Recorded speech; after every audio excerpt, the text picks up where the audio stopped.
Eco-Valley réalisé par Michael Pearce, jeune réalisateur britannique. Au casting, on retrouve Julianne Moore, grande actrice. Sydney Sweeney, qui nous sort son 15e film en 15 mois. Donald Gleeson, qu'on a déjà vu dans Ex Machina et Il était temps avec Rachel McAdams. Donc le pitch, c'est l'histoire de Kate, donc propriétaire terrienne, qui a une ferme et un centre équestre.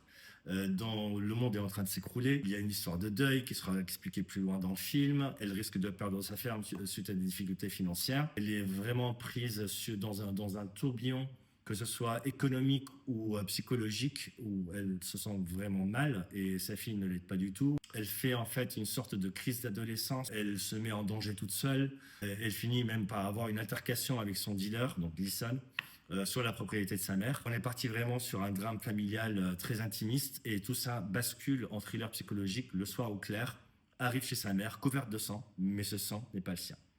Un film esthétiquement réussi, la photographie est belle, le cadrage est réussi, lent sur pas mal de moments, surtout sur les deux premiers actes, avant que tout ne s'accélère dans le troisième acte où vraiment l'intrigue passe par trois étapes différentes en l'espace de 10 minutes. Énormément de placements de produits, mais un vrai manque de subtilité, surtout de la part d'un réalisateur qui fait beaucoup de films d'indé, qui a vraiment une patte comme Michael Pearce. Ça reste un film assez intéressant à regarder. Les rebondissements sont là pour nous tenir la main jusqu'à la fin du film.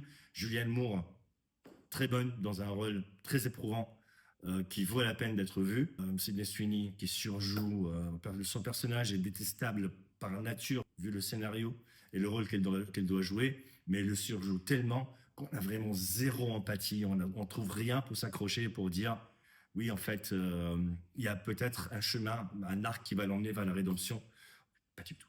À voir si vous avez 1h45 à tuer et que vous aimez Julianne Moore.